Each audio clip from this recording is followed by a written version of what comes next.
Hello, চলো আজ একসঙ্গে রেডি হই।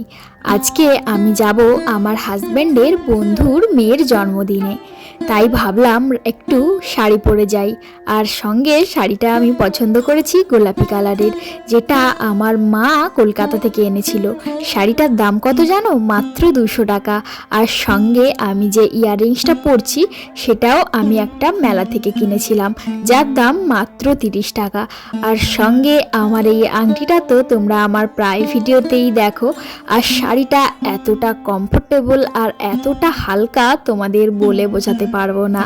তো যাই হোক, আজকে আমি একটু অন্যরকম সেজেছি, কারণ আজকে আমি চোখের তলায় কাজল পরেছি, যেটা আমি সচরাচর খুবই কম পরি। যেহেতু আজকে একটু রাত্রিতে যাচ্ছি তাই একটু কাজল পরলাম। জানি না আমাকে কেমন লাগছে, তোমরা ঝটপট কমেন্টে বলো দেখি আমাকে কাজল পরে ভালো লাগছে কিনা। বাই।